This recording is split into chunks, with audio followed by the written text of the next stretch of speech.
In order to determine whether something is aromatic or not, the orbitals need to be looked at.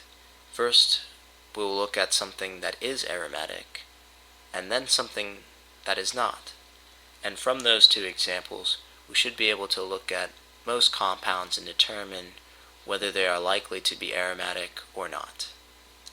First, we'll look at the orbitals of benzene, a six-member ring. First, we have the example of all bonding interactions. So this is a bonding orbital, 1, 2, 3, 4, 5, 6. 6 bonding interactions. The next two orbitals are equal in energy.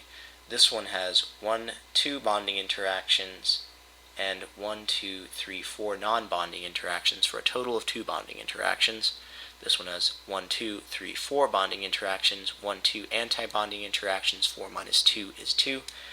2 and 2 are equal, these are of equal energy, and they are bonding orbitals. That's the important part.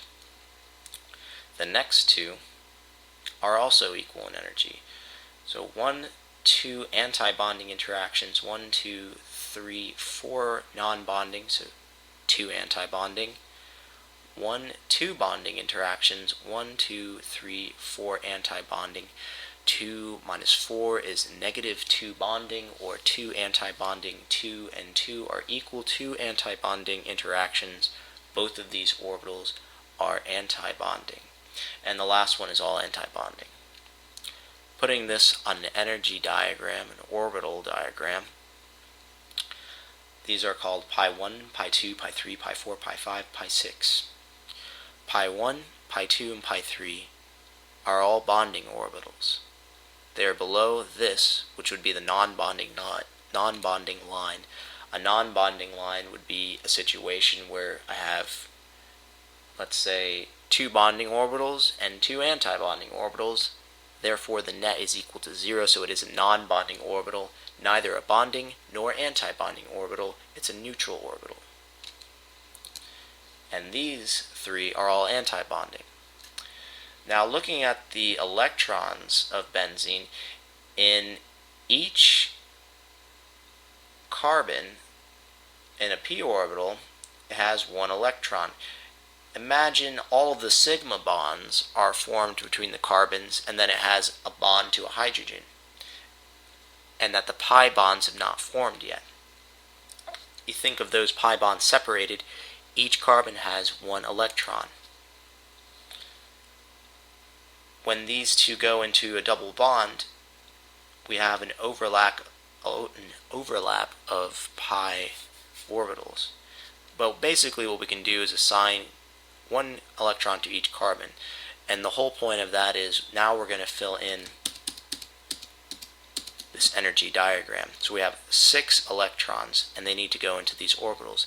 And they always go into the lowest orbitals, 1 at a time until there are no more orbitals to fill, and then it fills in a second one. So first electron, second electron, third electron, fourth electron, fifth electron, sixth electron. And the important thing to notice is that all of these are bonding orbitals. They're below the non-bonding line. Now let's compare this to something that is anti-aromatic. Same thing for this. First one, all bonding. Next, introduce 1 node, 1 bonding interaction, 2. 1, 2 anti-bonding. So 2 minus 2 is 0. For here, 1, 2, 3, 4 anti-bonding interactions, a total of 0. Both of these are equal to 0, they're equal in energy, and the last one is all anti-bonding. Putting this on an energy diagram, we have 1 bonding orbital, 2 non-bonding orbitals, and 1 anti-bonding orbital. And this is 1, 2, 3, 4 electrons. So putting these in, this is 1, this is 2, 3, 4. So look at the difference of this. We have 1 bonding orbital that's filled, and then we have 2 non-paired electrons in non-bonding orbitals. So this is much more unstable than this, where all of these are in bonding orbitals and are all paired. This, they're not all in bonding orbitals. They're not in anti-bonding orbitals, but they're in non-bonding orbitals. And also, there are two that are not paired. So this is going to be what determines the likelihood of something being aromatic or not. Something with stuff like this can sometimes be non-aromatic for structural reasons, but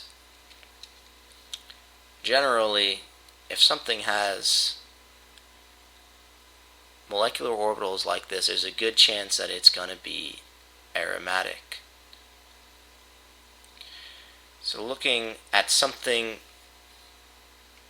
like a 5-member ring. A 5-member ring has 5 electrons on the carbon, so 1 on each one. Here would be a double bond, here would be a double bond, but it has this extra one. So putting this into an energy diagram, we've got one missing an electron here. So thinking hypothetically is, well, this looks very much like this one up here. What happens if we add an extra electron to it to give an anion? And in fact, this is aromatic over here. Look at this molecular orbital. I didn't bother to do all of this stuff again. I mean, you should be able to get the point now.